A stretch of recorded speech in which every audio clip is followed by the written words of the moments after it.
महाराष्ट्र की महायुति सरकार ने वक्फ बोर्ड को दिए 10 करोड़ तो मन से बोली मुख्यमंत्री का दाढ़ी बढ़ाना अच्छा मगर दाढ़ी वाले को मदद करना ठीक नहीं। वहीं फिल्म अभिनेत्री केतकी चितले ने वीडियो जारी कर कहा मुस्लिम राष्ट्र घोषित करें।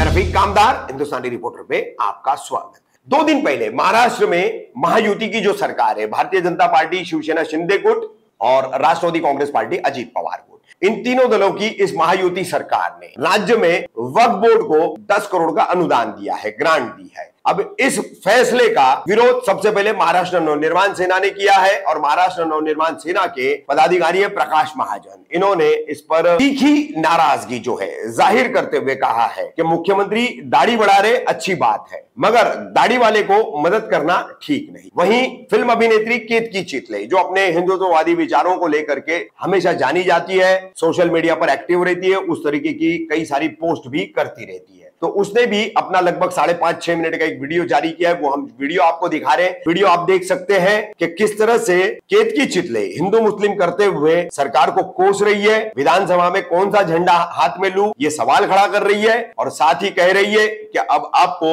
हिंदुओं के भी वोट नहीं चाहिए तो आप महाराष्ट्र को मुस्लिम राष्ट्र क्यों नहीं घोषित कर देते। नहीं, वक्फ बोर्ड जैसे संस्था को मदद करना ये बिल्कुल गलत है। ये मैंने भी नहीं कहा, ये तो विश्व हिंदू परिषद का भी यही मत है, क्योंकि वक्फ बोर्ड के जो कानून है वो कानून के अंतर्गत आपको कहीं अगर उनके खिलाफ जाना है तो उनके वक्फ बोर्ड के पास ही जाना पड़ता है। इस देश के किसी अदालत में आप वक्फ बोर्ड के खिलाफ नहीं जा सकते। फिर इस तरह से जो एक संस्था चलाते हैं उस संस्था को इस तरह से पैसे देके और उसको मजबूत करना ये गलत है। मैंने तो यही कहा कि भाई सीएम साहब को दाढ़ी बढ़ाने का हक जरूर है, लेकिन दाढ़ी वालों को मदद करना ये ठीक नहीं, क्योंकि वक्फ बोर्ड पे इस देश के कानून लागू नहीं होते और वक्फ बोर्ड के पास इस देश में दूसरे नंबर से ज्यादा संपत्ति है। करीब करीब 7 लाख हेक्टेयर की जमीन उनके पास है।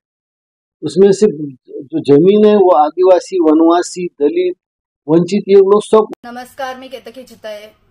बातमीच अशी धक्कादायक वाचून उठली आहे की काय बोलावं काही कळत नाहीये यावर। म्हणजे ज्या लोकांनी तुम्हाला मतही दिलं नाही त्याला स्ट्रेंथन करायला, त्याचं बळकटीकरण करण्यासाठी तुम्ही त्यांना 10 कोटी रुपये देताय। तुम्ही बधीर आहात की तुम्ही आम्हाला बधीर करून सोडणार आहात? मी नेहमी म्हणत होते की लोकसभामध्ये तर कोणाला मत द्यायचं हे ठरलेलं आहे, त्यात काही प्रश्नच नव्हता, कारण सेंटर मला माझा प्रधानमंत्री कोण हवाय हे बघून मत दिलेलं होतं। पण विधानसभेत कोणता झेंडा घेऊ हाती हा प्रश्न पडणार आहे हे मी आधी पूर्वीपासून बोलत होते, सुरुवातीपासून हे मी बोलत होते, पण आता तर तुम्ही माझं मत अगदी ठाम करूनच सोडलेलं आहे। राष्ट्रामध्ये जिथे तिथे मोर्चे निघतायत की वक्फ बोर्डला खारिज करा, वक्फ बोर्डला खारिज करा, आणि तुम्ही वक्फ बोर्डला 10 कोटी रुपये सँक्शन करताय। आधीच 3 तिगाडी गव्हर्नमेंट आहे तुमचं। ठरवलंय काय की तुम्हाला तुमच्या बाजूने हिंदूही नकोय हेही ठरवलंय का तुम्ही? म्हणणं काय तुमचं की एक परत स्वतःच्या काकांकडे जाणार आहे आणि म्हणणार आहे काका काका माझं चुकलं, मला माफ कर, मला परत घे।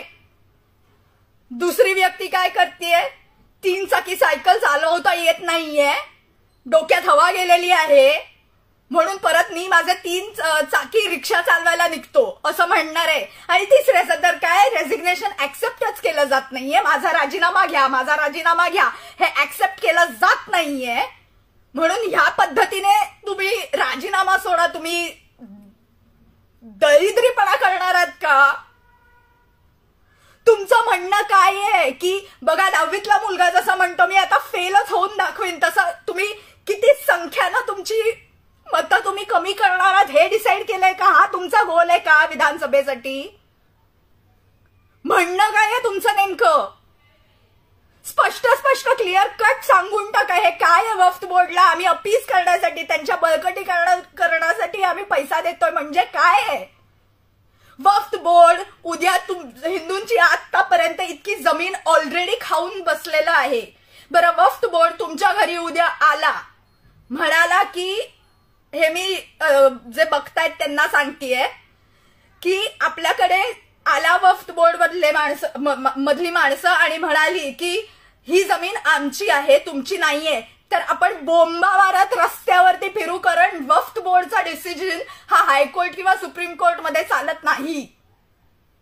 धन्य हो त्या बॅकसीट ड्रायव्हर मातेचं व सोनियाजी गांधींचं, ज्यांनी वक्फ बोर्डला ही परमिशन दिलेली आहे की जे काय घडेल ते वक्फ बोर्डच्या म्हणजे त्यांची जी काय समिती आहे तिकडेच रिझल्ट आणि तिकडेच आर्ग्युमेंट ऐकली जाईल.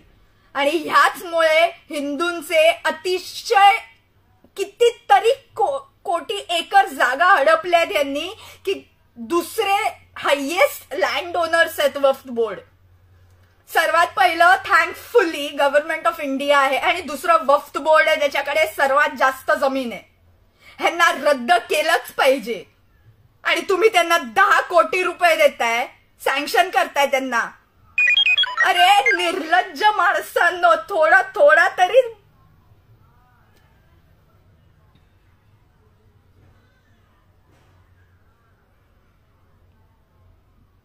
संघाला तोडलत, सनातनींना तोडताय.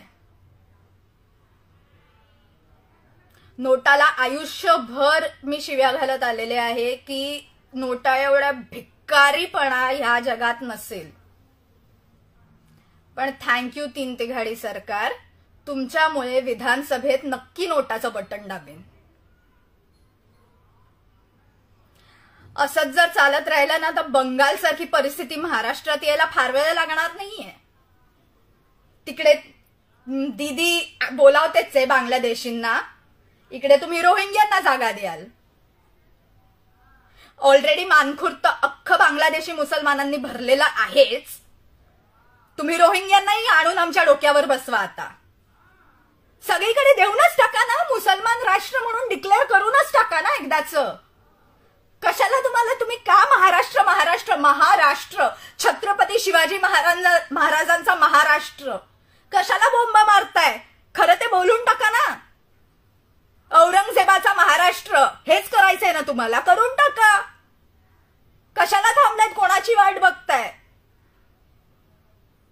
तुम्हाला छत्रपती संभाजीनगर नकोय ना, तुम्हाला औरंगाबादच हवंय ना, महाराष्ट्राचं नावच बदलून टाका ना. इतकी सोपी गोष्ट आहे.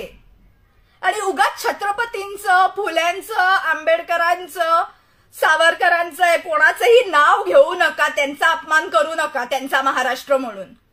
कारण तुम्ही जे काय कृत्य करताय ना ते ह्या लोकांनी केलेलं नाहीये.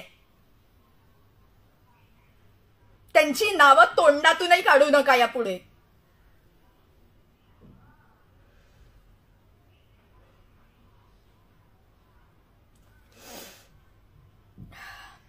जय हिंद, वंदे मातरम, भारत माता की जय.